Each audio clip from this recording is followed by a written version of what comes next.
supposed to do your graphics, then that's a GPU. If you use something that's supposed to accelerate weather processing and not graphics, even if they share 99% of the hardware, but let's say this accelerator card does not have a GPU output and a display output, and it is not designed to handle graphics, and also can't really handle graphics because this lacks a specific component called the rasterizer, then it's not really a graphics processor anymore. Right. So what if you use these accelerators to do all that graphic stuff? You can program some shaders into it, and then you can probably feed that back to CPU and do all that. But that would be possible. That would be slower than a regular GPU because you can't directly output to a monitor. But it should be possible. But at the same time, it will be slower, and it's still not designed to do that. Even if you can make it do that, it's not designed to do that. I see. That's why they're saying to use the term accelerator, I guess, which is actually news to me. Yeah, they didn't want their stuff cut. That being said, GPUs are still accelerators, like normal. But in the industry, nobody gives a shit, so they still call them GPUs. Yeah. At the end, most of these are marketing terms, and there's huge overlap. Okay, RISC-V. Yes. All right, so what have you heard? I forgot that chips in there. I've heard very little. I just know that my brother mentioned it once as like something that some dudes he'd met have done or like programmed in or something like that. Yeah. So, ARM. You saw the licensing thing. They have to they have to license it to other groups, and even though if there's like a committee that is doing ARM, people have to pay, and then there's the politics behind it, like we just see right now with Qualcomm, right? RISC-V is a RISC architecture. Yeah. What the? Laptop star. You could get a framework with a RISC processor if you like. Yeah. So RISC-V. So it's its own architecture. Exactly. As opposed to x86 or ARM, except it's what? It's open source. Yep. Did you read? Did that what it said? How did you know that? No, I just gathered that that's what it was. Yeah, that's what we're leading to. Because I'm imagining like fringe tech dudes. If my brother was mentioning some dudes he meant they were like cracked programming RISC-V, it's probably because they're passionate about some open source thing. So that's what people are passionate about it, because they don't feel limited to like having a problem. So like if I made an ARM machine, like I saw specifications, I'm like, oh cool, and I programmed FPGA and I made it, and I wanted to do a tape out, cool, right? If I started selling it, I'll get some knocking on my door and be like, hey, from ARM, you can't do that, right? We made this specification and we're not licensing it to you. But I can do that with RISC. It's our copyright. It's our IP. Yeah, but RISC is like, yeah, go right ahead. But if it's so low level, like how do you install RISC-V on your system? Like you don't. You build the hardware. Do you install x86 on your system? No. Do you install ARM on your system? Oh, I guess not. So wait, so you need to buy a RISC-V thing processor from someone. Yes. Or you make it. How could you just make it? Well, if you're cracked. You're cracked. Oh, I see. You do computer engineering and like so many more layers down. Too. Or you could take like CSE 41L. 440, not 48. 148? Oh, dude, not again. They do. I did not deserve my A-. Also, no, we don't. You don't? Okay, might be misremembering. No, What do you do on 148? 148, you just optimize the processor. Oh, okay. All right. I guess so if RISC-V though you need a specialized chip to do it, then does that mean that it's going to be lower performance? Don't think about do it. It's an implementation. Think about that processor is RISC-V. Like it speaks RISC-V.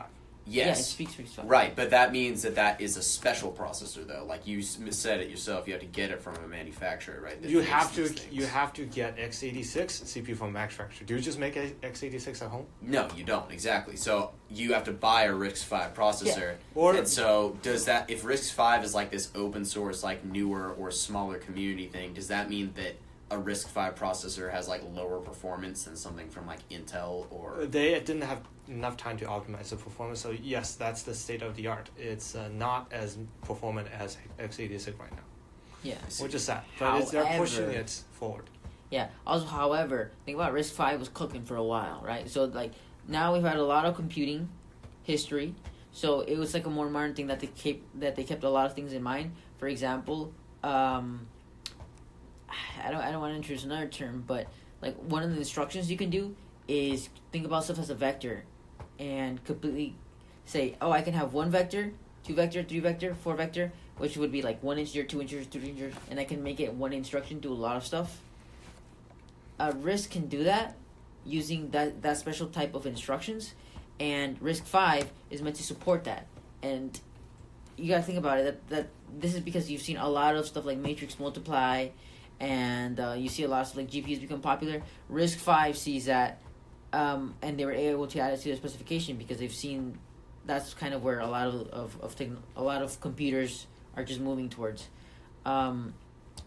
Wait, if you need to manufacture a RISC-V processor, what company does that? So that's kind of it. Well, that company I just showed you. A lot of companies. Oh, what was the name of it? You have to realize that a lot of the big companies haven't been doing that because Star 5. they have their thing going on, x86 with like Intel and AMD, and It's a ARM Chinese company. with ARM with Apple and I guess Qualcomm.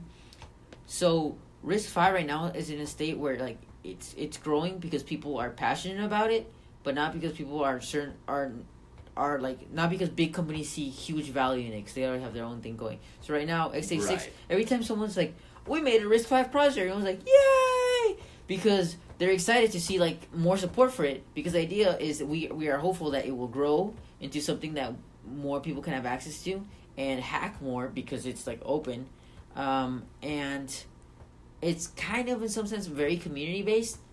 Not that there could, I mean, a company could totally make their own RISC-V processor and start selling it. That's completely It's like Linux normal. for architectures. Yeah. However, the thing is, you have to realize that ARM and x86 and PowerPC and I guess all these other ones, architectures, already have a history of people compiling programs and making compilers and just this whole, I guess, history that makes it harder to change over, right? Like, if I want to make a program in using some programming language, and I want to use it on RISC-V, I depend on there being libraries already for it, and programs, and not just programs, but like, and some whatever I needed already on there before I start programming, which is the case for a lot of people. Unless you're doing lower end, I get, if you're a computer engineer or you're working for lower end, or CSC or software engineer that does like lower end libraries, then yeah. But the idea is like if I want to run a browser, like say a few years ago, actually don't know how long RISC-V, but if I want to write a browser that like depends on so many libraries and so many things, even if I wrote a browser, the libraries that I would use and so many other things would depend on too many things that just weren't there in between for RISC-V yet, which is why, and the hardware didn't even exist yet. Also, because people hadn't actually created the RISC-V hardware, so like everything was just not real. Wait, so does every people that write software that needs to run on like Arch need to pay ARM, right? Do they need? So they need to pay ARM dues? No, okay. no. So then who are the the people that software need now. to pay the ARM people? The people who make the processor. Who make the processor. Yeah. So only the people that make the processors need to pay dues, but everyone that makes stuff that's on top of that are fine. Yeah. So I only need to worry about using. Okay, right. So the only advantage is that if you're like a manufacturer of a chip and then you don't want to pay ARM or who is the people that own x86? x86, Intel and AMD. Intel and AMD. Yeah. Which is why right now they're like mostly the only ones doing it, right? Like another group isn't just gonna bust in and start creating that. So how they can gotta pay the license first? So Intel and AMD both own it. So can Intel really ever fully go out of business if they still own such a valuable thing? Well, not in any short term, though. Not in any short term. I mean, honestly, like they could declare bankruptcy someday. Maybe like I don't know, like in 10 years or something. But that's because they're a big company, and big companies need to spend a lot of money on stuff. Like I don't know, everyone that they pay, all their employees that they employ, right? Right. But if they theoretically scaled insanely down, so they got 5 employees, could those dudes just live on an island somewhere the rest of their life just by the dues? Probably. I feel like some legal team would probably try to screw those people just so it became completely AMD if that were to happen. But it could yeah. But that would be funny, and they could Yeah. just be like, imagine trying to get an internship at Intel then. That'd be so hard. 6 person. So I do want to add for the RISC-V architecture. The reason I'm saying this in a weird position is because you have people now coding for it, and you have the people now creating chips for it. So it's kind of being pushed, and it's like I don't want to say it's like a new frontier, but it's like the same frontier that happened once Right. with ARM. But it's exciting because it's like you get Exactly. to build the rocket ship. Exactly. It's like if you're a computer engineer, and I guess if you're doing the microarchitecture, like if you're designing the chip, it's exciting because you're designing it, and it's a new thing, and you decide to say, how it works underneath. Like even if someone gives you blueprints, how you're doing it and how it works underneath is interesting, especially because there's not that many people who have done it before you. And to the people writing code for it, it's interesting because if something breaks, then it depends on you to fix it. Like there's not someone who has done that before who has written sufficient libraries for us to consider RISC-V a common day good, like our own PCs and laptops. So some, like in the last year, some new announcements have been made. For example, Raspberry Pis, there's a new one that'll support RISC-V. What are some other RISC-V new chips that are coming out, or any, like, I guess products? Supposedly. Also, the framework laptop. Also now there's gonna be a new one that supports RISC-V. Yeah, sure enough. Obviously, that's also why I pointed out you, because part of me knew that. And a couple of ones too, right? RISC-V framework laptop with So the most open source thing in existence. Look, this is Actually, kind of, yeah. Yeah, so that's basically the new framework laptop. Except the performance shit. As long as they fix that and that compatibility, which is in like 30 years maybe, then we'll actually get the holy grail. Yeah. But for new chips coming out, it's not gonna happen. But imagine you're Qualcomm, you try to do everything right. I don't know if they did, but let's say you tried to do everything right. You still got sued by AMD because you fuck up somewhere. Now you can't.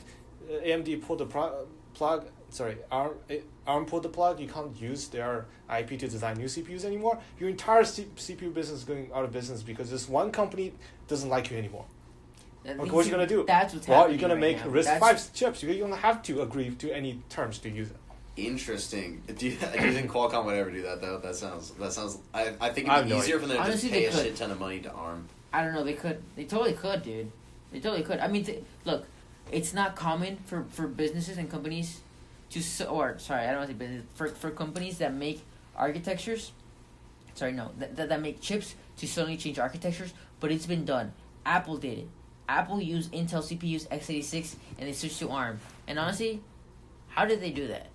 They did a lot of development work to make sure compatibility is fine. And also they had experience in making their own ARM chips via their mobile lines. They already had significant experience in doing that. And Do they have to keep that secret from the people they're currently paying for the architecture, like x86 before, or is that like something What? No. keep what secret? like the fact that they're going to switch, or is that something that At some x86 point. providers At can't some really point, do they'll probably anymore? want to keep a secret, so Yeah, I'm Intel guessing. not going to be like, oh, you're not going to buy stuff with me anymore. Let me jack up the price. Yeah, let me screw you in some way. Yeah. Yeah, I see. Yeah. So yeah, that's kind of like what happened. What year did the first M1 Mac come out? A couple years ago, 2019, 2020. Yeah. So if you hear M1, M2, M3, that's the series of ARM-based chips, or not chips, but like systems that Mac or Apple did that Chips. used the ARM chips. M1 are chips. Okay, chips. Yeah. Yeah, because I know you can also get M1 for like laptop, and No, M1 And- is for a laptop. that's the chip. Yeah, that's the chip. I know, but you can also, there's also a few ones for like the little base thing, like a little base. PC thing. That's the same shit. Okay, well it's a chip. Yeah, that's the chip name. M1, M2, M3. But there's also like when I say series, it's because they also have like the M1 something. M1 M2 like something. Pros, Max, something. Yeah. That's there are chip series to be exact. Yeah, that's what I meant. Anyways, A generation, so to speak. yeah, It's like generation. Just like Zen 4, you know, like a 9684, 9684, 9654, 9634, like our CPUs versus the new gen 965 or something. I don't know for AMD. Anyways, so M1, M2, and now the newest one, M3.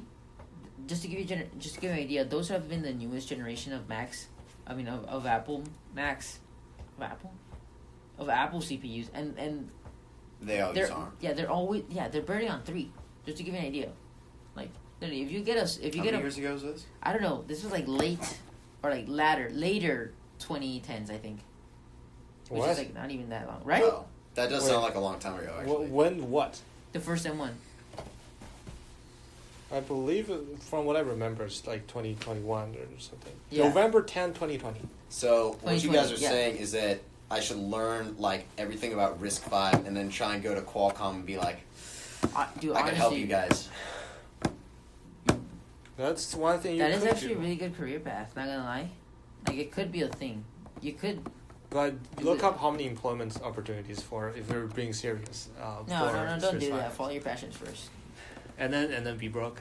That also works. If that's what you value the most, I'm not gonna argue. I'm just saying that there would be a lot of people who would value that, and there's a lot of companies who would look for a position like that, even if it wasn't Qualcomm. Yeah. So, and I guess random fact, but there's a really funny thing about, you know how we're saying ARM is low power? So, there's a really funny story that goes around that when people were first developing stuff for ARM, you know when like I turn off this switch, the lights go dark. Yeah. So the connection in between is just cut off. But technically, there is some connection that is still going on, but just tiny. And the story goes is that when they were making the ARM systems, they were using some power supply, and when they cut off the power supply, they turned it off, it was still leaking some current, and the systems were still running. So they were like, wait, why is it still on? Why is it still working?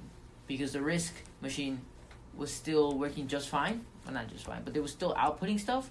It was still running, but they had their switch turned off. So just think about that.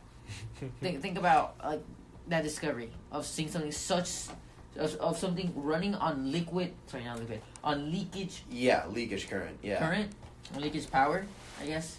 But I leakage mean, voltage, and still working. But that's kind of weird though. Like if there was something that, I would say, that momentous, wouldn't it have occurred to someone like an Arch or x86? ARM, right? ARM or x86, like what about RISC-V is different that would allow it to run on much lower power? Was it just like literally something wrong with their light switch? And it was ARM, by the way, and no, it was just that it was just very.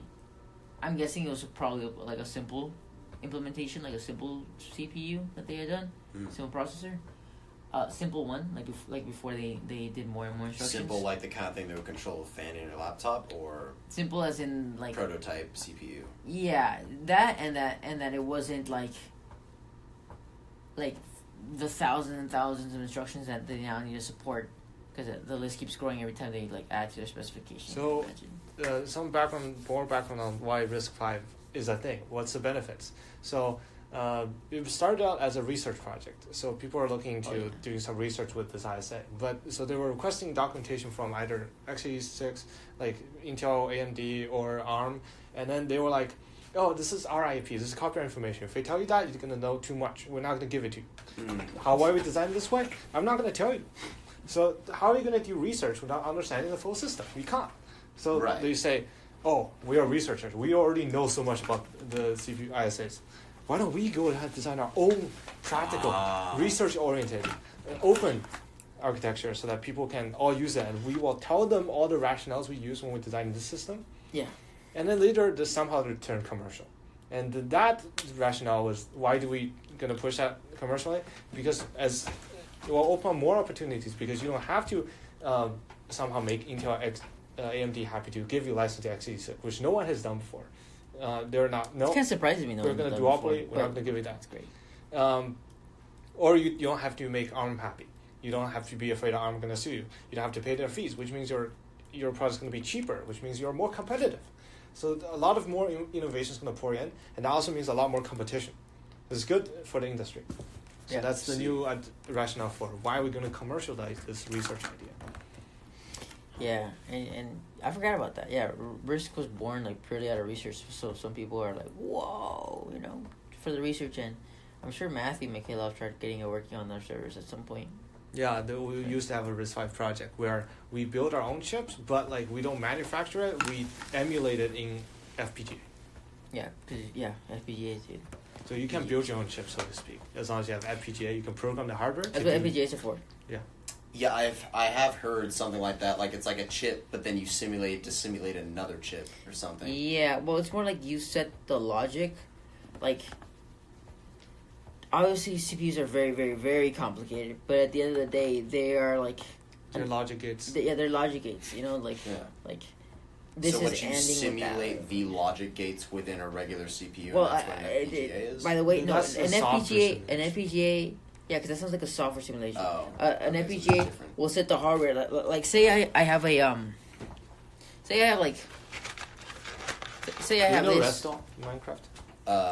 Restall. Redstone. Redstone. Oh yes, yeah. So a simple way to explain that would be FPGA is well, hold on. What's the other thing?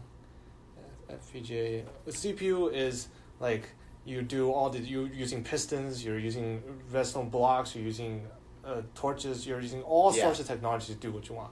But yeah, it's hard to change, right? If you want to have a piston, then you can do only things like pistons. You have to worry about the space. You have to worry about. So if you have only, let's say, a redstone lamp, which is a NOT gate, and a redstone dust, which is like an OR gate, then you can theoretically make anything with it. So as long as you have some method of turning off and on, then you can program, so to speak, the just the two components to accomplish all the logic that a smaller but more specialized component can do, which is the actual CPU.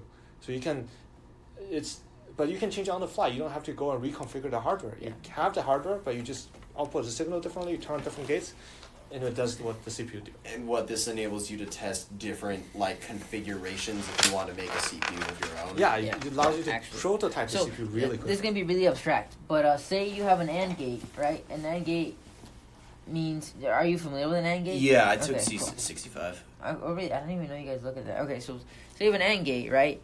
And so, I don't know, you have 0, 0, 0, 1, 1, 0, and 1, 1. Does that make sense? So this is the only one that would be true when that configuration is... Wait, these are all AND gates? Yeah, well, let's just say that this... No. Say these are the scenarios that an AND gate can be. So this is the AND gate, everything together. Everything together here. Yeah. So I'm just saying this is my 0, if I get 0, 0, my output is 0. If I get 0, 1, my output is 0. If I get 1, 0, my output is... But my only output in 1 is when I have it, right? Right, Yeah. So an FPGA is able to change the output as easily as... Well, not as easily, but as easily as I can change these markers. It can change the logic to be like, oh, I actually wanted to make a XOR gate, or I wanted to make a NAND gate, right? And by doing this, with building blocks, it's able to form the whole logic needed for a processor. But it doesn't do that within the software. It does that somehow within the hardware. Exactly. So, electronically, or I guess you would say, electronically, it changes what's happening, the lookup tables, and so much more on the chip. And we have an FPGA, don't we? We have multiple. Are they cheap? No. How did we get these? Well, it also depends. I think they might be a little bit older. But yeah, buying an FPGA, like a modern one, shoot, dude, what do they even sell for it? You know, AMD? Really fucking expensive. AMD has a company, Xilinx, that makes FPGAs, right? So I imagine that you do a shit ton of testing.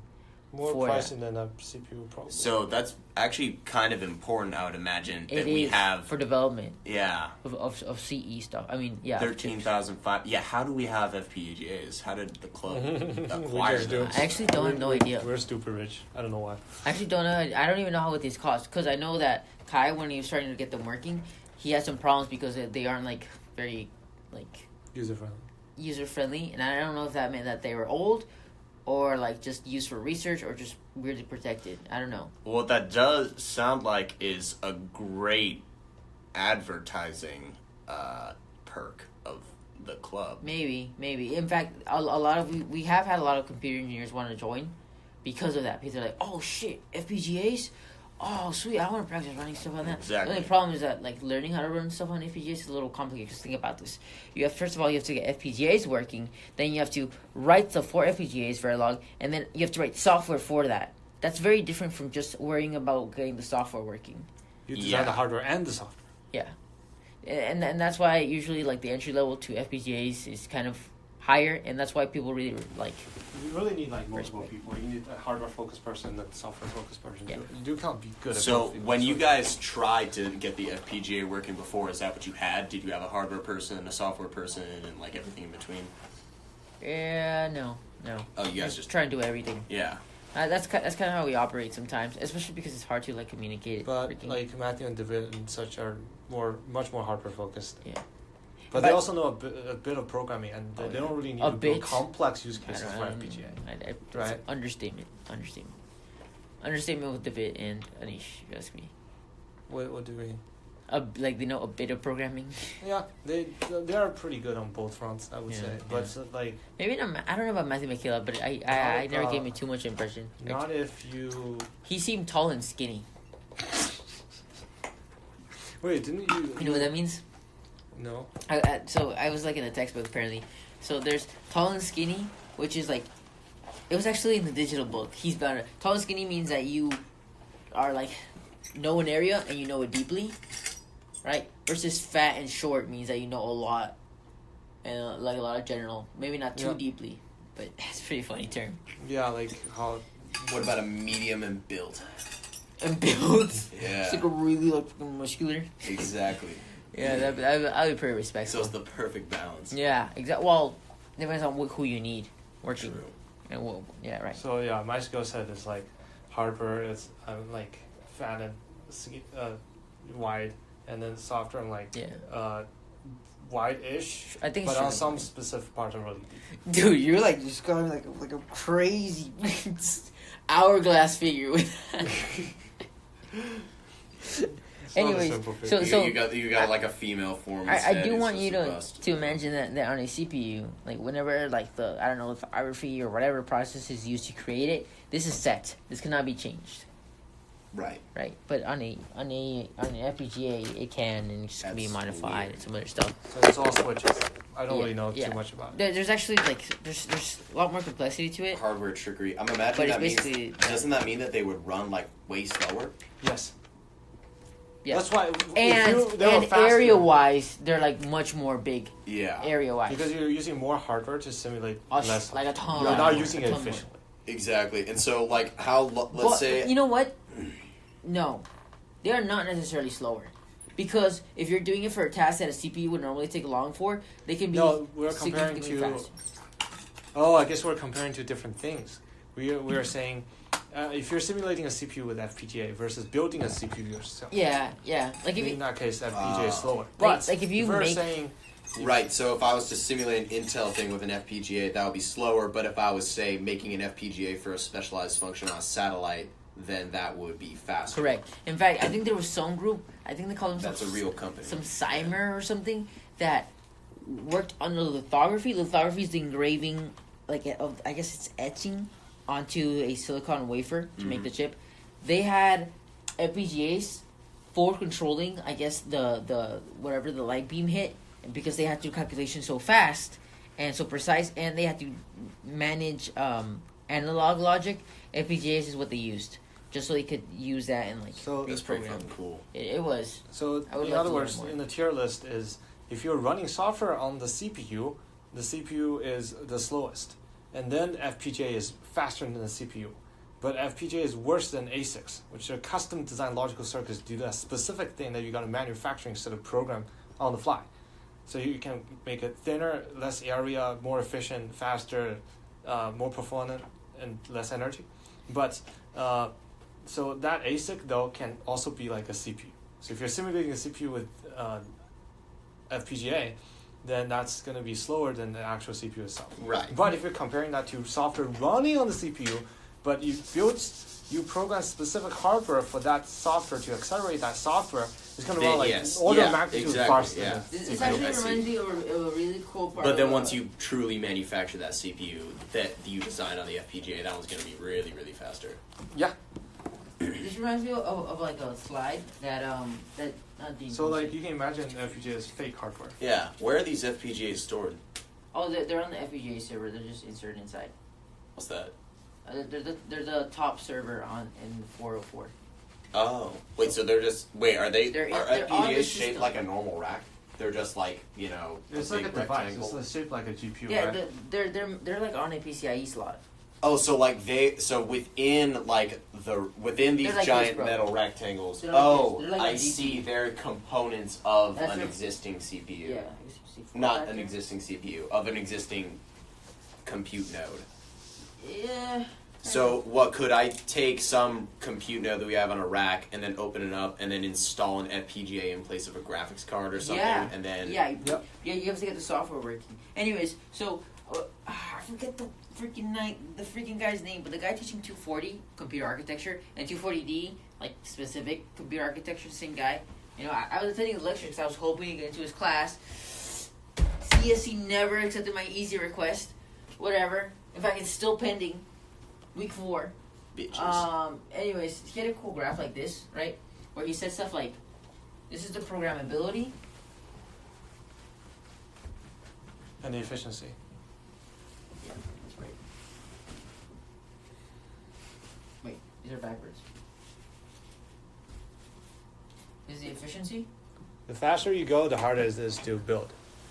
Harder it is to program. Right, I see The what you faster mean. you go, the less flexible. Right, you the are. more specialized it is, the less adaptable it is. Yep. And so that's why So you have I'm GPUs. guessing GPUs were here, CPUs were here.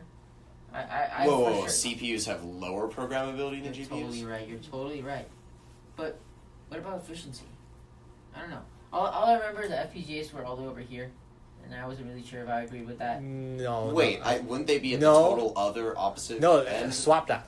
No, Yeah, where FPGAs aren't super efficient, they're super programmable, right? Isn't that the point? Yeah. Field programmable No. gate array? no, you guys are wrong.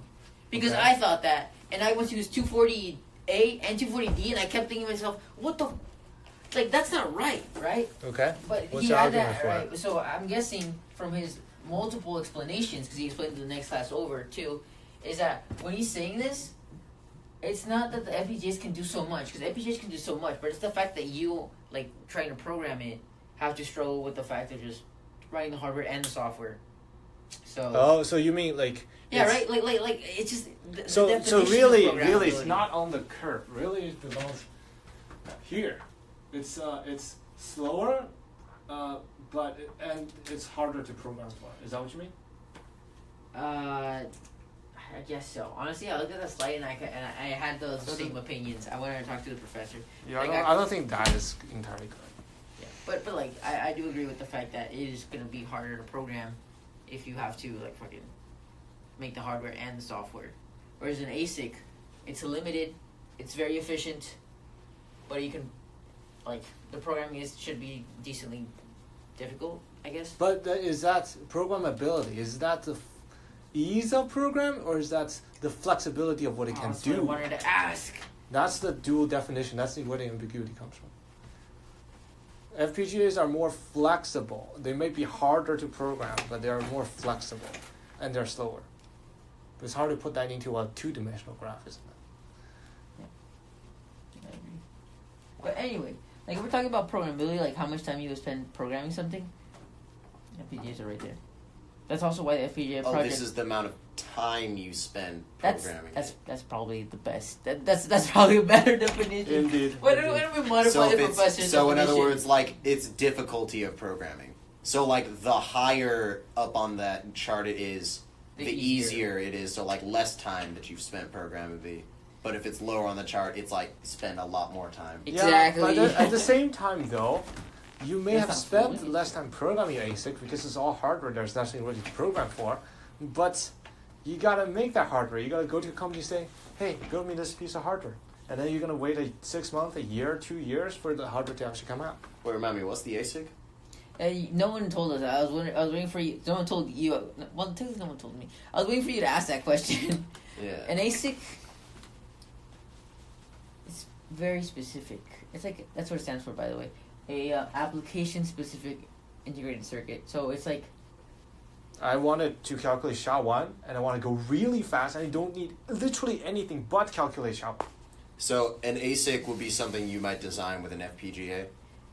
it could You might prototype with an might FPGA. prototype Right. everything. And then you take That's that what I design and say, okay, And then I- you make the real thing. I compiled it down and tested with the FPGA. Okay, that seems to work. Yeah. Let me go to and put it on a silicon chip.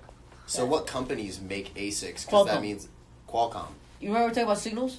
Yeah. An ASIC, like And so that's why they're Elevator. involved in Sorry. Wi-Fi and Sorry. phone stuff, Elevator. but not really, because Yeah, it's yeah. not that So- they're specifically making Wi-Fi stuff, it's that they're making Yeah. specialized yeah, that's not. Yeah. CPUs. Yeah, and so you could say that some stuff on that same chip, on the same die, is an ASIC. Like literally, some or at least that's how the professor defined it. How could I forget his name? I was there like 2 weeks ago. He could say like part of the CPU has some ASICs for like, I don't know, just understanding, doing a shock calculation easier, or doing Yeah, some the- Wi-Fi connection easier, and just focusing on that, or maybe just for video, like some video output So and you input. can consider, let's say, your CPU is going to have a arithmetic unit in it. It's going to do adding. It's going to be subtracting. There are adders, subtractors. Not really. It's just also adders. But multipliers, dividers, and there's vector machinery within the CPU. You can think of those. They're kind of like tiny little ASICs in that scale. And don't quote me on this, but like if I made an accelerator just for GPU mining, I could. What is GPU mining? Sorry, crypto mining. I could ba- call that bas- an ASIC. So in some sense. SHA-256 accelerator. Yeah, That's an ASIC, yeah. Yeah, I could call that an totally ASIC is. because it's just doing a very, very, very application specific. Wait, isn't task. SHA like that thing where you're It's a hash- SSHing it's a into hash something? function. It's a hash function. Oh. It's a. No, you haven't seen it in SSH, but you do see it a lot for checking if files are correct. SHA is it's just a I function. know I've seen SHA and then a bunch of random symbols following it somewhere. You have SHA-256. It's a way the to gold verify standard. stuff, and it's like it's sound morbid. It's gonna sound morbid, right?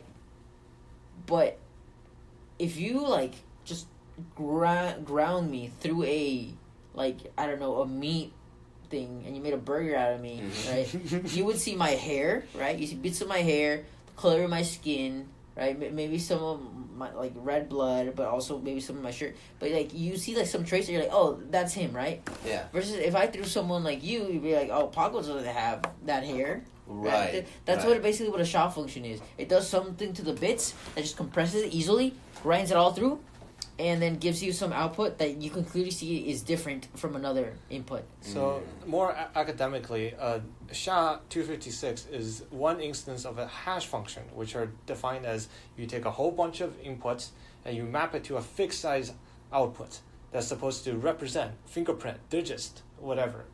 That's supposed to represent some property of the input. So another more common colloquial way of saying that is it's a bit grinder. You take the bits, you grind them up really good, but the same bit also always produce the same grounded up output, and different bits of input will produce different output. But they're fixed size, so you can have 1 gigabyte file, and then like 32 byte of hash. Yeah. So like it won't do a lot of compute. For example, it won't add and subtract and do. I mean, it could, but like the idea is that it keeps it simple and it gives you an output, so you can verify that it's the same thing as something. So if I like remember that morbid example where I'm like making It's a a bit burger, grinder. Would it be accurate to ground call up it the a bits. format of data that like needs to be encoded and decoded? Or something? You can't decode a hash. No, you it's can't. one-way function. It can't. Like if you made a burger out of me, you are not getting me back, dude. Not even close, right? But like for example, I have a shop here that sells. But what's the point of someone sending like the ground up easy, Paco? easy. Yeah, exactly. To It's make for sure it's verifying. Paco. To make sure it's Paco. Like if I have a store that's just like, hey, we sell Pacos right here, right? We burger Pacos right Yeah. here. You look at the burger and you're like, yeah, this is a burger. You know, it's got like his brown hair and it's dark shit. Or if you go to like down the street and you're like, yeah, we sell burger Pacos. You're like, wait a minute, this is too white. This is you can't. Same thing with files, right? This guy will check a file and be like, he'll grind it through SHA. And you'll be like, oh, this is clearly the right file because it says, like, remember those bits that you were talking about? You remember- This sequence of bits is not going to be the same thing from the other one. It's going to clearly be different. You can check immediately. So a Or very fingerprint fast. is what happens when you do. It's one part of the SSH thing I showed you before, right? When you That's where I've validate the seen the SHA fingerprint, thing. Yeah. yeah, you have a whole The long fingerprint. hash. Yeah. This yeah. might not be SHA specifically, but it's a fingerprint. It's a hash function. So you validate the two hosts. They have humongous keys. You want to make sure they are on the same key. But how can you compare those keys directly when they're like stupid long? You extract some sort of identifier, a fingerprint, if you will, and you compare those fingerprints. Yeah. Yeah. And the relatively short string of characters, that's a fingerprint. It's a really good safety measure. Like, imagine I have a huge file, right? And I tell you, yeah, man, the passcode is 3243. Or sorry, the verification is 2343. And you see it, right? I give you the file, right? And now you verify the file, because imagine it's going through some middleman, right? Like I give it to Yuchen, and Yuchen gives it to you. And you want to make sure that I could tamper with it. Yeah, you can tamper with it. You can switch it out for something that has a virus. So you run that bit grinder or whatever, and you don't get that code I said to you. Then you're like, something happened here. Maybe a bit switched. Yeah. So you can ask for it again, and that's what happens. That's why when you download something like a Raspberry Pi image, it tells you, oh, this is the SHA. So the specific use case for that is, I know this is a SHA. The SHA is really small. Let me just embed it on my website, but my server's low performance, low storage. Let me hand this file to someone else. You can download from someone else. It might not be encrypted. It might not be secure. But if you download it and then check with this code that provides you that is secure, and they're the same, okay, that file is also secure. Okay, so these meat grinder algorithms that like turn hashes. a file hashes, they're just all right. So that's the name of the group of mathematical functions. hash functions. And you have to realize, again, it's not encoding decoded because you're losing so much. Right. The goal isn't to decode it. The goal is just to like have it alongside the actual file, so you can make sure it is the file. Yeah, to have enough info to show that it's clearly different. Like technically, you could take someone that looks like me, right? Grind me, and you grind me, grind him up, and get like the same looking thing. But the probability of that happening with a hash function is like impossible. Not necessarily. Impractical. Hash function. Impractical. A good hash function is. So could I change one single digit in the entirety of like a few thousand line file and then get the exact same hash function? No.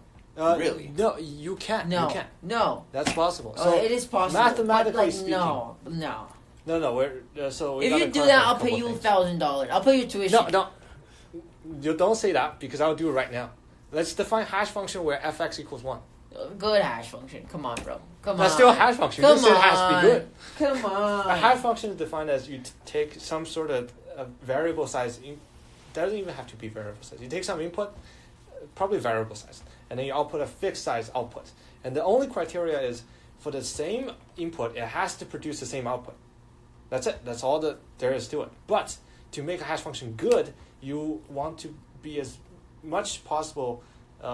You want to make it as much as possible that different inputs also lead to different outputs. And there are some good properties of a good hash function. That is that if you collision resistant, which means it is really, really, really fucking hard to find two different inputs that lead to the same output. It'd be really, really hard. If you do that for SHA, then SHA-256, then Paco will actually pay for tuition. Because no one has done that yet. If you do that, you broke the internet. Really? No one has found two bit strings as input that feed into SHA-56 that arrive at the same output.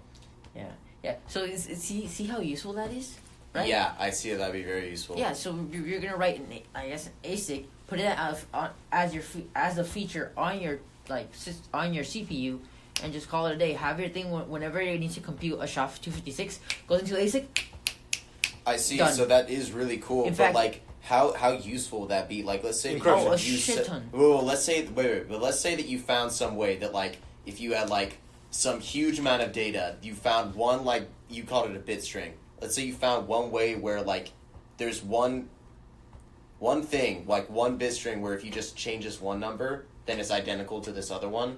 It doesn't have to be like it could be two completely different bit strings, and you change, and then it outmaps the same thing. How broken would that be? Let's just say that SHA has SHA-1 was used in a lot of encryption stuff, and then one day a group of researchers found two PDF files that produce the same SHA-1. Yeah. And then the entire world freaked out and changed everything to SHA-256 because that breaks a shit ton of encryption. Let's say you rely on a file not being malicious, right? Right, but how could you like program a virus in if there's only like one particular alternate like bit string that would be able to pass as the same bit string? Because like, wouldn't that bit string just be mush like gobbledygook? It wouldn't be one. Data? It'd be multiple things that you change that just happen to be into the right one. And second of all, that's going to be kind of impossible.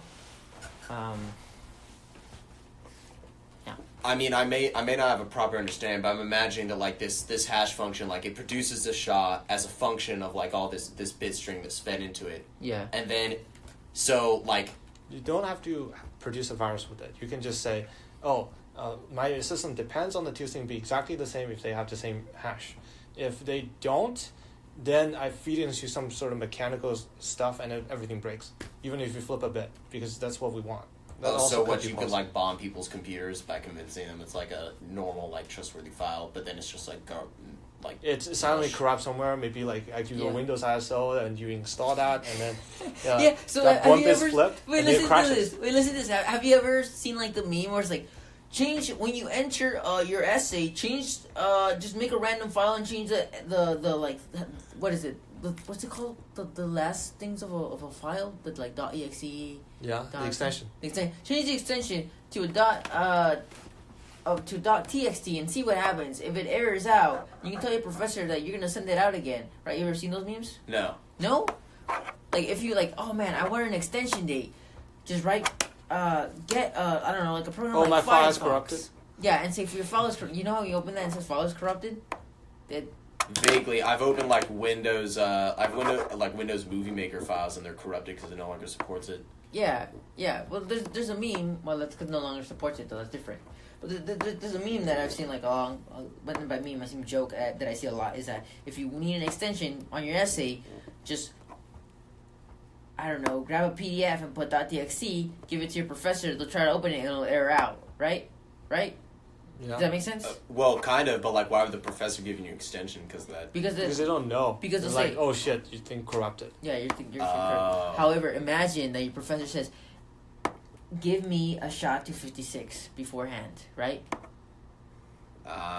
So one way Oh, you could, let's say, Now, let's say you have trouble, this is the thing I actually did.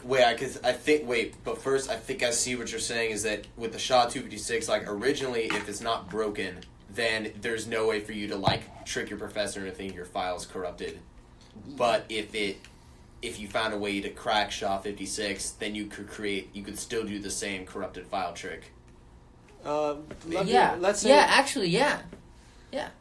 But one more practical That's example. not what I said, but the one that's what I meant. actually I used is that I had internet trouble or something. I could not submit my actual assignment because like Gmail keeps saying it's malware or whatever before the deadline. So what I did is I sent my professor its SHA-256 hash and say, okay, this is the hash. I can't get the file to you right now, but when I get to you, you can That's validate the funny. hash. That's funny. And it's I had that file at that time.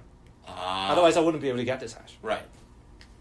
That's Okay, so really that's- funny. That's really practical. Yeah. That's a good use of hash, but that's not a use of like the breaking hash thing, right? No. Like No. the breaking hash thing No. would help. A Yeah. breaking hash thing. It seems If kind of he useless. did that, and he edited his file, and it somehow still gave us SHA-256. But right, then but that would be be cheating. gobbledygook, though, right? Like, Yeah. No. I mean, for like, sure, we got it. yeah. So, well, not necessarily. So you're assuming that there's attack where you flip one bit in the input and that produces two different, the same output. So that Yeah. bit like doesn't matter whatever. The truth But is, the attack that people actually found in, let's say, MD5, which is an even older hash that been broken ages ago, is that they could, given an input string, they could find an extension to that. Given two input string, they could find two different extensions to that, and when you append it together, they compute to the same MD5. So, which means if you have a file and you want to change a part of it, you can change that part, and then you get another part, and you combine that as the same hash. Right, so it would be like if you have some string of info that like represents like a couple digits or something, and then you found another bit string that is like different digits, that represents different digits, but when you put it into the hash function, they evaluate to the same thing. Then you could like incrementally replace all the elements of like some file. Not all the elements, but you can replace No. a significant element. Let's probably say, not. more If you practical did- example. Wait, just saying, if you did that, then your hash function would still be a hash function, but it would be a sucky one because you want your hash function. That's one of the things that you were talking about earlier. Yeah. So the technical term is cryptographic hash function. That means it's really good. If you found a collision, So if there's something where you can like easily find an alternative for like just a very small amount of info, then it's a terrible hash function. Yeah. So- if you make a hash function where adding a 0 to the end keeps it the same, or that you can do a certain thing to keep it the same, then that's a horrible hash function. If you find a Right. collision, then it's not cryptographic anymore. Collision resistance has been broken. That's the technical term. Collision resistance, okay. Yeah. So one example would be you're signing a contract with your landlord about the rent. You sign the rent. You sign this PDF. And then you say, oh, but if you do asymmetric cryptography, it's hard to sign like a big thing. It's easier to sign a small thing. So let me sign the hash instead. And let me say, I signed this hash means I sent that document. But if I can produce a different document by varying the number of rent, and then I can change some other unrelated data, but that makes me still get the same hash, then I could say, oh, you actually signed this document instead, you should pay me more. Interesting, Little but like, confusing, but I get it. but how could that ever happen if you broke like something like 256? Because like, isn't the idea is that it's a good hash function, like that there should, like, shouldn't there be a specific alternative like set of information that produces the same hash? But then like, doesn't that mean you don't really have a choice in what that alternative set of info is? Can you explain that again? Don't really get the question. Sorry, I'm imagining like you have your file represented by some string of info. Yeah. And That's what a file then is. you break the hash function, you find some other set of info that also produces, when plugged into the hash function, Yeah, the same cool. output. Cool. The same hash. How is that useful to you? Because then don't you not really have a choice in like what that alternative file that Yeah. evaluates the No, same? you're absolutely that right. attack Yeah. would not be very useful in of itself. Yeah. But the fact that it exists is already concerning, which means you probably can find attacks where, oh, I found a pattern, I found a weakness here Is it that honestly- allows me to do more than that. Dude, honestly, if you found like two files that produce the same output for the hash function, like I'd be like, oh, that's pretty cool. Like realistically, like if that happened out in the world, I'd be like, oh, that's pretty cool. But if you found a pattern of how to generate it, now I'd be concerned. Look up Shattered. That's how SHA-1 got broken and all the related stuff with it. But if you find that, though, some system, for example, Git uses SHA to identify which file is what. So it's a content addressable system, which means you search by the SHA of the thing you want. But if two things have the same SHA and you put them in the same Git repo, which one does Git give you? Git relies on the fact that it's really hard for it to happen. So Git doesn't even... And by really hard, impossibly hard. Yeah. So Git says, okay, I'm not even going to code for this special case of two files sharing the same hash. It's no two possible files might exist there. I will assume that only has one file. What happens when there are actually two files? Everything could be broken. It could be I store this file name into the array, but then if I had two files, maybe here I will use this file name, here I will use that file name, everything just blows up. And I feel like, because we're talking about how useful it is, I think it's important to say again that this isn't encryption, this is more like verification. Like it's just... Yeah, but a lot of encryption properties depends on the collision resistant property of the hash. That's for sure. So if you plug it in some kind of cipher suite and then the collision is being found, the entire cipher could have weaknesses. Bullshit. Yeah, there's also like, I feel like they're saying that. Oh yeah, I was also gonna say that it's used very well for like verifying stuff. So I imagine whenever we're installing software, it's probably happening underneath too, like some kind of hash function. Installing software? Yeah, I imagine. It's probably in there in the chain of digital signatures. Yeah. Because when you install software, Windows will be like, okay, does your exe belongs to a validated manufacturer that you trust? If it doesn't, it's gonna pop up. Hey, this is not validated. Are you sure you want to still run this exe? You've seen that before, right? I feel like I have, or some things similar to that. Somewhere in the chain, there's gonna be a hash function. Interesting. And also, besides the hash functions, there's bound to be some kind of error correcting stuff too. Not really. And no, there probably is. The error rate is so low, ordinarily, unless you have like movies or something. It's not really error correct. Yeah, straight up, it'd be a badass like a TV show or movie where we're like at war with extraterrestrials, and then like human cryptographers have to like compete with alien cryptographers that are like centuries ahead. That would be kind of cool. That almost sounds like the movie Arrival, where they're trying to communicate with each other. Yeah. You ever seen that one? Except this is way more competitive because like They're both competing. right, well, because like we'll be sending messages and they somehow know everything, even with we're sending encrypted data. They've already broken stuff like 256 like That'd be 500 crazy, bro. years ago, and then we human cryptographers, a So- team of them, have to come up with some new encryption that they can't break. It's funny you mention that because that is a pretty good principle in cryptography. That Key we return don't know key. if something's broken or not, because in the future something might be broken. So that's why we leave security margin is a technical term for it. Let's say I'm designing the Cha-Cha-30 cipher, but string cipher. So inside of that, there's this shuffle function. It's going to do a couple times. How many times do you actually do that?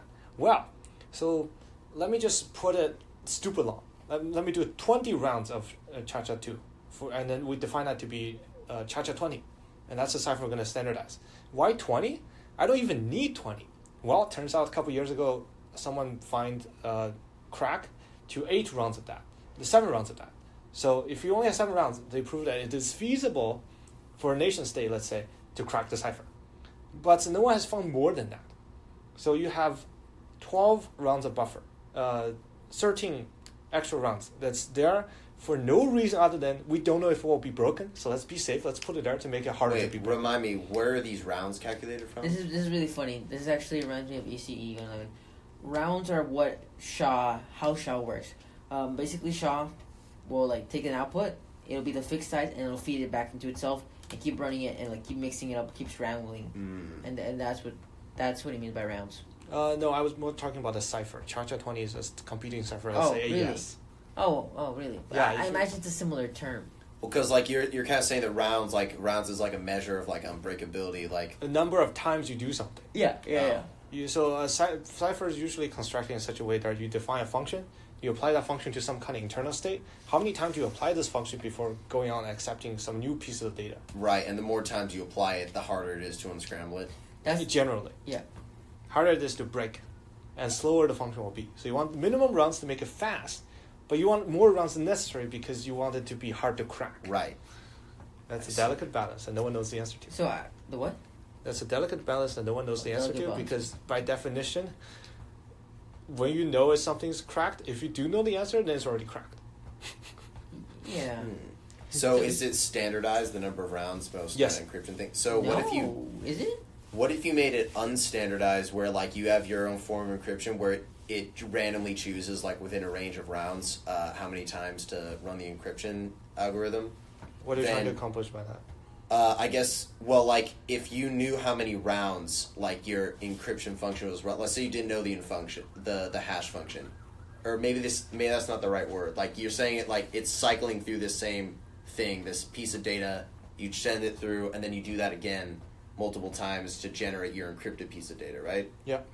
So then the number of, let's say you don't know what that function is, the number of rounds that data has been through is important for figuring out what the original message is, right? Yes, if the round doesn't match, of course, the data will be scrambled because you scrambled it one too many times or de-scrambled it one too many times. So then if someone was trying to crack your encryption and they knew how many rounds it was, that would make it maybe slightly easier to find out what the original function was? Yes, but generally we don't keep the rounds a secret. Generally we keep this whole thing about security is we put everything out there. The cipher is not the secret. That's security by obscurity.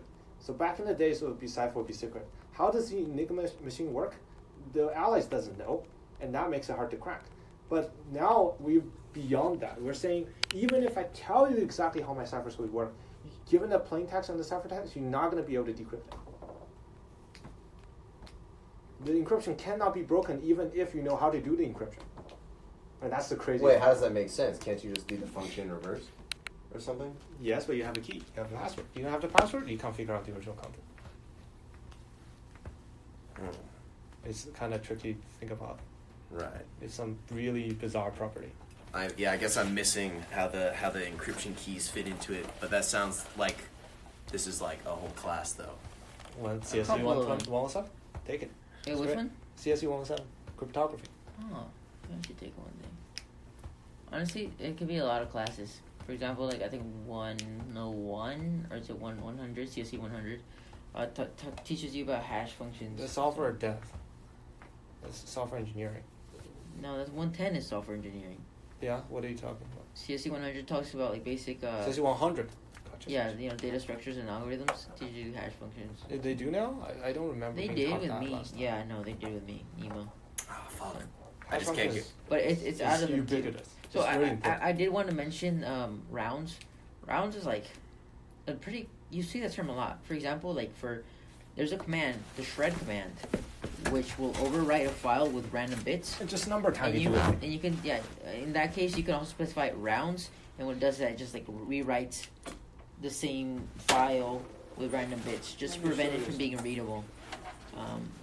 And the next side note I had is that SHA-256, that 256, I'm pretty sure it means 256 rounds. So what it does is that it'll take your input, it'll generate that fixed string, but then it'll use that fixed string that it generated to feed back into itself, and then read back some other parts of the file, I believe, like what's next, and like use some function like an add or an XOR or some AND with what it generated the first time, and use that to produce another output, and then it'll keep going back and back and back and back, and that's the use of rounds, I believe, something like that.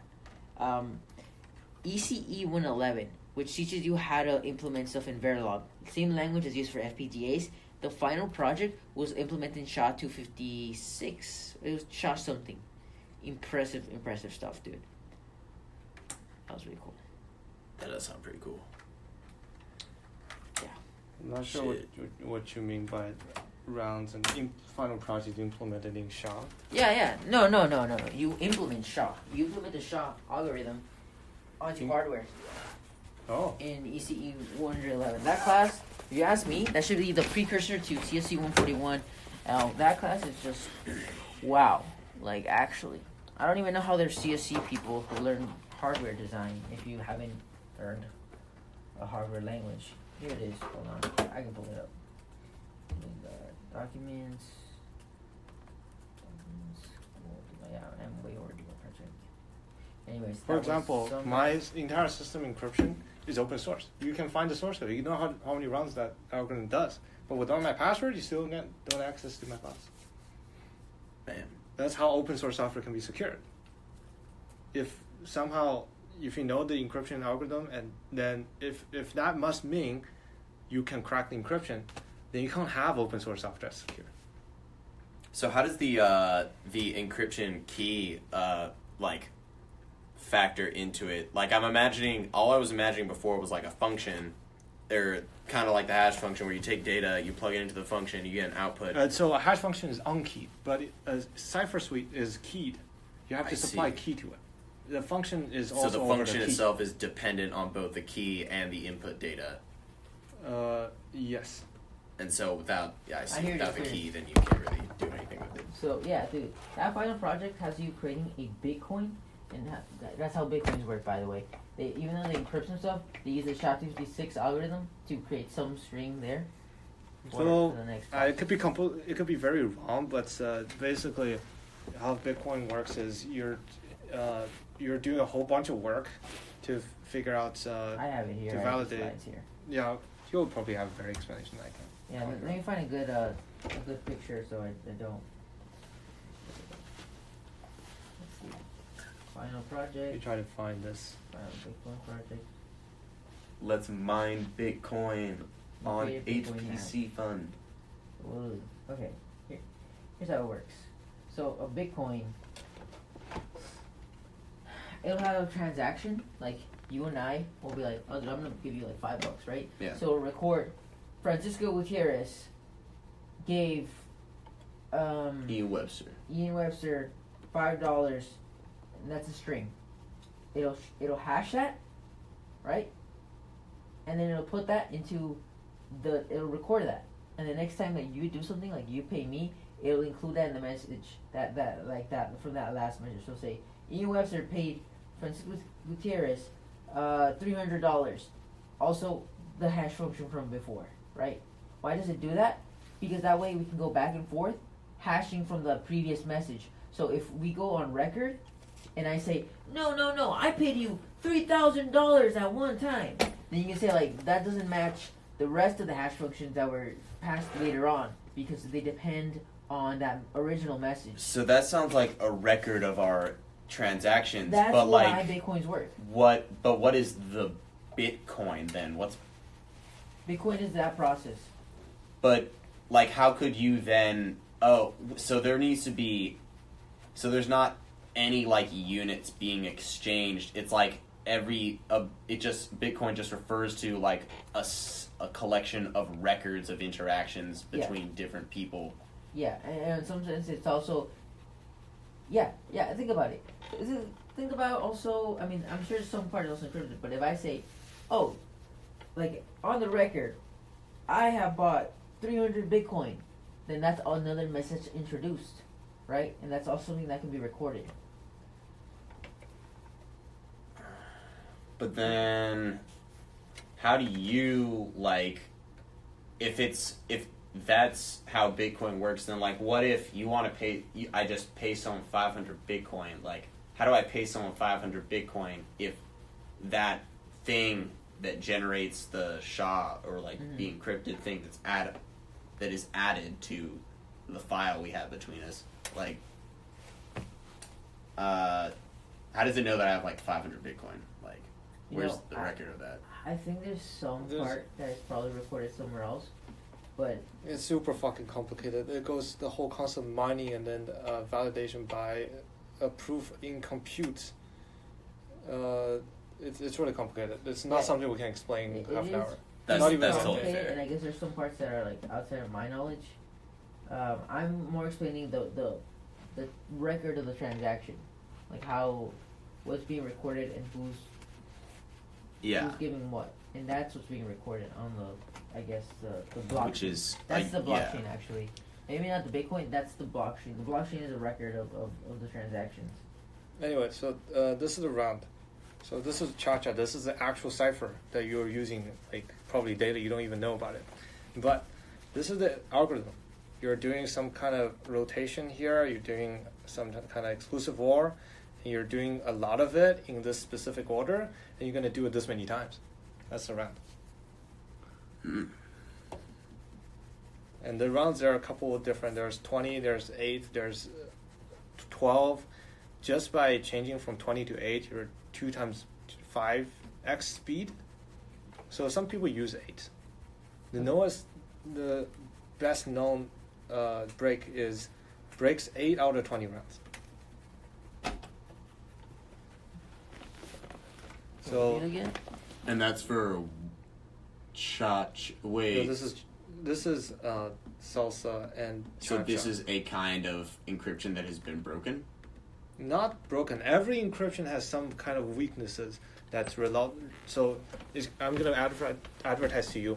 I have 128 bits of security, but really only have like 127. So you see, a breakage is like it breaks a part of it, but that doesn't mean it's useless. It's still very useful. It's almost 128. So this is a situation going on with this cipher.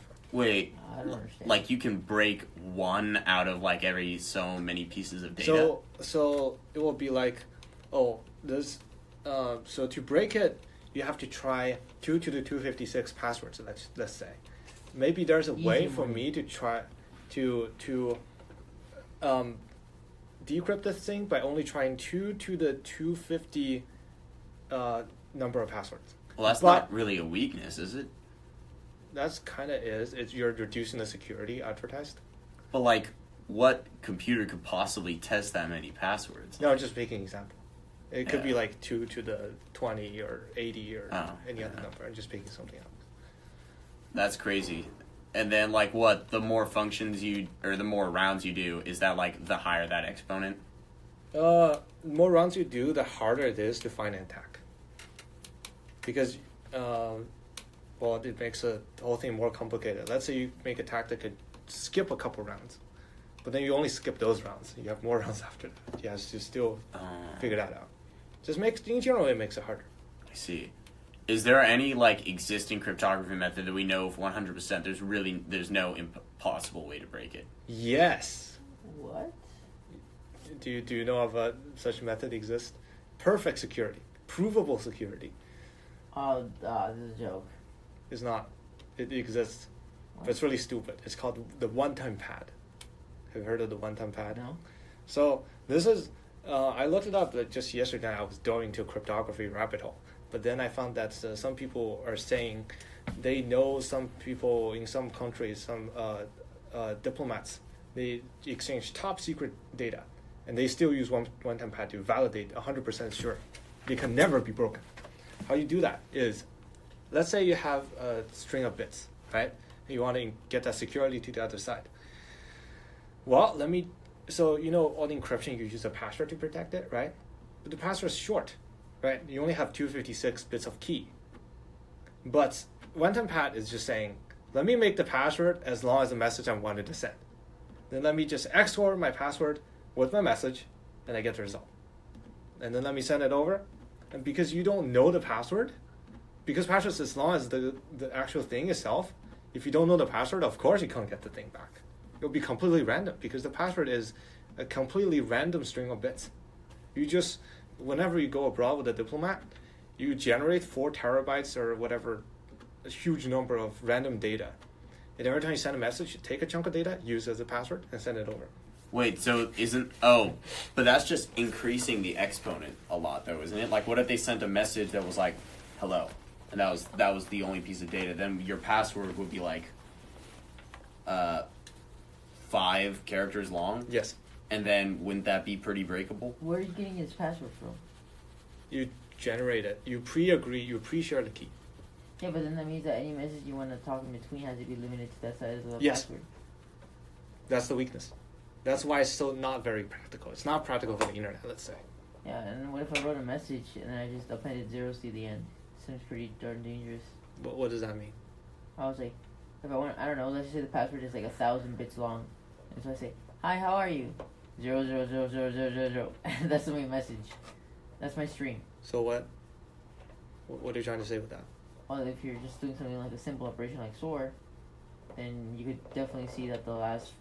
You can't, because you're XORing against a random string of bits. Even if you're zeros, you still take the random string of bits. What are the random string of bits? My message isn't a random string of bits. Yes, but the key is.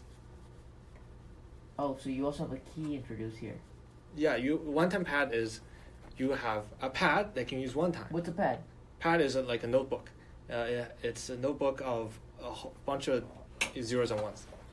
How is this different from the stuff that we just talked about, Got it. other than that the key is way longer? So you, No you difference. pre-share Oh. you pre-share a file that's your notepad, Yep. and you pre-share One-time a pad. a password.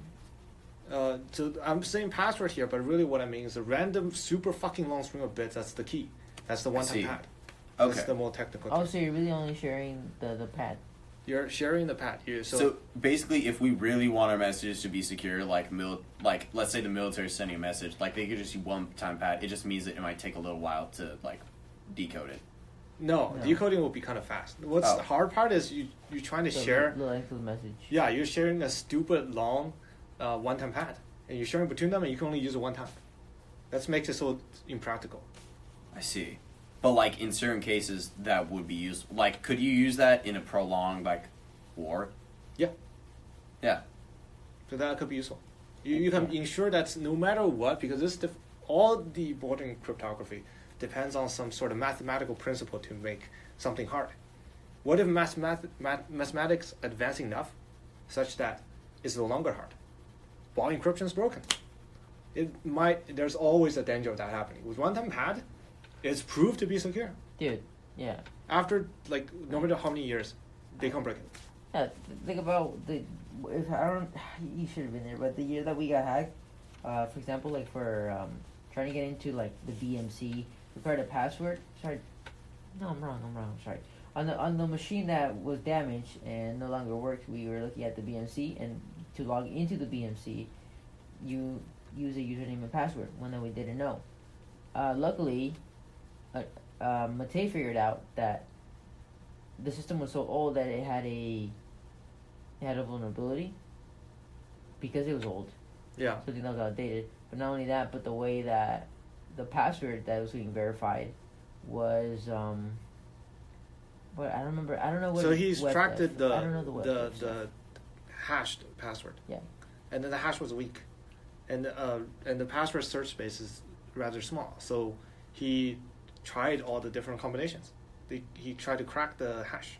But even for like a weak function, isn't that still like some ridiculously large number of combinations? Yes. I don't know if it's my a weak example hash. really sucks. My example really sucks. Yeah. Yeah, forget about it. Because what actually was wrong there was the fact that the password was admin, so he just tried Yep. different generations. Yeah. It wasn't that he tried really random stuff and brute forced it, so I guess that's not. Yeah.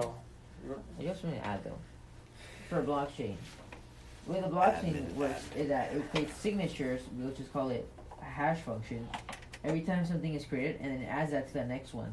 That way, if someone on the network tries to change the record, like tries to change like, oh, I actually paid $9,000 just to lie and not to make money off it, that means taking a block out of this. But if you take a block out of this, then the block you're replacing should generate the next one, x89 for example, and then they can be verified if it's wrong or not. Yeah, like this one right here. On hashing, if someone makes this is I guess let's just say like it's a shop. So every exchange changes the thing, but what is Exactly. the thing? It's just a record of payments. But then, like, how many records are out there? Oh, like probably like thousands upon thousands. On the easiest blockchain, this is how it I would works. say millions. Every every new transaction is its own block. Is its own block in the blockchain. Yeah. Well, Well, modern not- ones do. Yeah, I know. I'm just keeping it simple. Like modern ones kind of group together. Like, oh, this person made this transaction, and this transaction made to this other person, and they group them together. And so but is on the this most thing being simple one. exchanged is when you encode this new information at every transaction, does that information include who did it? But then, like, That's important. how does the blockchain like have a standard for defining who? That's like, defined beforehand. So stuff like this is defined like, this person loses this money and this person gets this much money. It was actually on the assignment. Like, What's this smart? class? ECE 111. This was the final project. Well, So yeah, like this one here. is it a software class or what? No, hardware. Oh, doing hardware? Yeah. Gotcha. You gotta making ASICs. Yeah, or whatever. So yeah, like here's the thing. So say something. Well, I guess what you really want to know is that the transaction somehow is included in the block. Okay, I don't care if it's hashed. I don't care if you actually include it in here, that other people can see. The idea is that it's in there, and that it's used to compute the hash function of itself, and that hash function is included in the next one. That's the important part to mention. yeah. And so when people mine crypto to create new bitcoins, are they just creating a new record like that's blank? No. They it's sign not other that. people's records. It's the fact that someone needs to compute this. Someone needs to compute the hash and some other verification. So when you're mining Bitcoin, what you're really doing is that you're giving compute power to do that, and you're getting a little bit of that money, a little bit. So you're trying to. It's kind of like a donation to you, like, oh, thanks for giving me a little bit of compute. Oh, you're just making money off of other people's transactions. Yeah, for being a middleman. I see. But also not really, because the Bitcoin has this weird mechanic of slowly releasing Bitcoins. So it's weirder than that. I mean, some of them do. That is. Yeah, super but weird. look it up. We're not going to Yeah. go into detail. Yeah, Look at- that's Yeah, and the thing is, like a good blockchain has multiple people doing it. That way they can verify each other, right? So that's what this is right here. That everyone's just like looking at the Bitcoin network. And so like the Bitcoin, it has stuff where you can look back, and this is like unencrypted where you can see who made what transaction. You can look at the block itself, but it's still even if you can read the block, like as someone can. It's encrypted for the next one. There are some blockchains, Monero, that encrypt the actual message itself. That way you can't see the transactions that happen underneath directly, but you know that they happened and that I don't know, it was computed underneath. Anyways, so yeah, every block in the Bitcoin chain, in the blockchain, has the time when it happened, some information about the transaction, the previous block, and I guess some version and some other Well, stuff. what too. happens when these records that are passed between people become unmanageably long? That's the eventual problem for Bitcoin. Yeah, it does become So a natural problem. the hope that they say, which I don't really buy, is that eventually computer hardware will keep advancing, so storage will become cheaper. Oh, dude. Yeah. Oh, look, listen to this, dude. The Monero blockchain, dude. like I had it and it was like 500. Now it's like almost at 1 terabyte. Like I swear to, okay, I'm actually being excited. I think it went from 300 to 100. From 300 Look it up. to 500 gigabytes. However, what they do now is that, okay, in that case, you're downloading the whole blockchain. You're downloading the whole blockchain onto that device. But what they're doing now is that you can download part of it. Because, I mean, really, do you really need the first blockchain, like the first year of the blockchain? Why don't you just use, like, the last year? So couldn't the vendors of these cryptos be responsible for containing the full They record? do. And then That's the dangerous part. That's why you shouldn't share compute. That's why Bitcoin is so powerful, because the idea is that everyone is running it. If one person is running it, like a big company or the government, say, then it would be really dangerous, because the government would essentially control what we see. Yeah, if you want to take a part of a blockchain, then you're trusting the previous block, and the previous block becomes a problem. So it sounds like Bitcoin is like destined to fail, because there's no way compute hardware is going to like advance that quickly. Eventually, that's what I think, but I we'll don't think see. it'll- I don't know I if think the it'll time stay scale around. will work around. It'll stay around, because people will It'll like, stay around for quite a long while. yeah, they'll figure out solutions It's to only the problems. 5 terabytes in 2024. It's not 5 terabytes. Oh, the Bitcoin one. Yeah, Yeah. I was talking Monero, because I mean I have a No, not Monero Bitcoin. thing there, so Wait, so these blockchain that can be used to you exchange can get like part of it. You don't have to get the variable whole amounts thing. of money. What if Well, you that's had the like problem, one right? blockchain for That's every not a problem. unit amount of Bitcoin, and so then you phase out old blockchains like old currency or something? You could somehow have in the entire network agree on another common starting point. That's possible, I suppose. I suppose that could be a fix. Well, just because you say they slowly phase in new Bitcoin somehow, right? So does that mean new blockchains get started? No. You just depend on two things. No, he was just saying the total amount of Bitcoin on the network. He did just add a little. That's what you meant, right? No. What did you mean? What are we talking about? I meant Because earlier, Well, because I was under the impression that there's people like in the middle of the desert like mining Bitcoin on giant supercomputers, and like they're making money off of that somehow. so. That's You're something. saying we'll eventually run out of Bitcoin? Is that the problem? No, I thought that they are somehow generating Bitcoin, but in exchange they have to expend a lot of money, like in compute resources and power or something. yeah. I mean, Okay, But- are you saying and I made that maybe false because I guess I didn't really understand how Bitcoin worked. I was imagining like actual currency, like that's virtual, well, like some kind of packet of information, and that's like equivalent to a coin in our system. yeah. So the idea is Which that, doesn't sound like what it's actually, which oh, sounds Bitcoin. like different. The actual. Are you talking about actual value of the Bitcoin, like in dollars? Vaguely. The whole. So how that works is. what you said is true. Like what you said earlier is true. What's the actual question? Like, So you could said, you, if it's possible to generate new Bitcoins, then would it be a problem if you simply limited your blockchain to be only possible to exchange some unit amount of a currency? Because like from what you said earlier, like you pay me $500 and then I pay someone else like $600, like that's all something that is contained within the same blockchain record, right? Yeah. So what if your blockchains were, you could only use a blockchain to pay $10, and so essentially you have to use multiple blockchains to pay someone some given amount of money? Does that mean you could Yeah. just phase out I old see what you- blockchains No, dude, it's so not that you like don't that. need to store that much data? Well, dude, like it's just a number, right? it's a number. It's just a number. Like literally, like $200, 200, and 201, and 230. Oh, they don't vary that much how They're much just the data number they of need to bits. store. They're just the number of bits. I don't know if it's exactly how Bitcoin works, but I think the idea is correct. Yeah, like data wise. Yeah. I see what you mean. Yeah. So yeah, in that sense, So that'd be pointless. yeah, the size of how much you're sending, does not affect the size of the packet, or sorry, the size of the block. It doesn't say the size of the block. The block can be really, really big, I guess, and have like a really large transaction. But, Oh, so this is the Bitcoin blockchain size changing over time.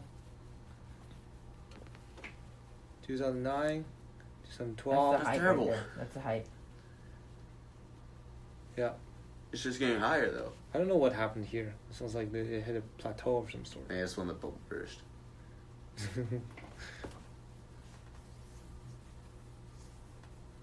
Don't know too much about that. Damn. So also about that TV show thing, if that, what was it you called it? I once, or what was that unbreakable thing? One-time pad. One-time pad. If that exists, does that mean that my show is pretty much infeasible because there already is like a way of like really securely encrypting your data that you really just can't break? But no one's gonna use it. Because Well, why not? Like if you really had to, like if you're in if a you really military, have to, you can use it. But yeah, if you're in a military engagement, But let's say- then like let's say you're in the future universe. That's what your story said on Sure, it, right? yeah. You're in a future galaxy, and you're communicating with another galaxy so fucking far away that's it's impossible to physically go there. Okay. But you're still communicating over there somehow. So to do that, one-time pad has a limit of how long your message can be is how long the key can be, right? So if you keep sending message, eventually you're gonna run out of keys. How are you gonna get new keys? You have to go in there, meet them in person, be like, oh, we agree on this key. So every time you write a new message, you're using part of your key? You're using up your key. That's the one-time pad. That's the I one-time part of understand. it. wait, why can't you just use the same key over and over Like again? the same part of your message because people can figure it out. Like you're saying the same. So Germany did. messages. No, the Soviet Union did. Let me find that. Actually. Oh, I see. So, okay, so this is kind of like very old-fashioned cryptography method, but the idea being here is that you have multiple encrypted messages, then you can notice the patterns and figure out what the key is. Yes, so if then you it's share, useless. if you reuse your key, then your encryption is So one-time catastrophically pad's broken. only useful if you can meet them in person regularly to exchange new keys. Yeah, or as long Or as you your still key is have part stupid of long your enough key. that covers all you need. Right. Whatever. Yeah, you're fine. I see. I get it now. I get it now. Okay, so it is still feasible. Good show idea. It's feasible, but like, oh, you're talking about It's the still show. feasible. It's still feasible. Where is that? Someone literally had. I can imagine that being a You thing. said Like, we gotta go now, man. I'm pretty gonna kill me now. That's, We're- yeah. Actually. Oh, I agree. But essentially, the idea is that the United States was monitoring the Soviet Union. This actually happened, by the way. Communication back in the day, and the Soviet Union were using one-time pads. The Soviet Union were sending so many messages that the company used to make one-time pads could not keep up with the demand, supposedly. So they produced code pages, which the one-time pads actually are repetition of each other. So they had contained duplicate information. Now, Soviet Union tried to mitigate against this by having different bureaucrats. wait, let's back up. Did you say I didn't understand what exactly the Soviet Union was doing wrong? Was They something? reused the one-time pad. Oh, okay. And because of that, even though they reuse it in only fringe cases, the United States was able to decrypt some of the information. And some of those information were really, really fucking important. I didn't read the full Wikipedia article, but it appears that they Yikes. have a lot of political consequences. Wow. Well, that was foolish of them. Why'd they do that? Well, lazy. to save costs. They Cut corners. cut And then corners. the entire equipment Was this back when like computing was really expensive and time Probably, consuming or it, something? Yes. it probably wasn't that reason though. The program started in like 1940-ish. I'd say it was probably like early, and people didn't realize that the ramifications of doing so. So, anyways, this is the SHA-256 algorithm. It's kind of hard to read. It's coming back to me, but the way that I remember is that you take your input message and you keep reading through it. Anyways, when it says rounds, 64 rounds of compression, it just compresses it. It runs it again and again. I forget how this works. Well, basically your meat grinder makes the message smaller, so you compress it. And you keep grinding it, compressing a little bit off until your size is reduced to this fixed size. You have some more input, you mix them together, and you compress it down to that fixed size. Wow. That's what the picture represents. I don't know Oh actually. yeah, I think so too. Because the idea is that you have a long message and you take certain blocks of the message and then you use those. You see those words 0 to 16, 0 to 15. Then you cut this up into 16 because it starts at 0. You cut this up into 16 parts, and then you run it against each other, which I think is it's a XOR function or something. And then you take that output, you add it to your original hash, which is just a random hash you had beforehand, and then you do the next for the next part of the message. This is a different part of the message now, something like that. Anyway, the entire thing was because the hash function is converting a variable size data into a fixed size data. So whenever your input is 0 bytes or 10,000 gigabytes, you are still producing the same for SHA-256 is 32 bytes. Damn. Yeah. I'm actually going to leave as well. Let's go. What's the plan? Where's your Paco? Let me go. As someone who's into cryptography, what would make you hyped if you were watching that TV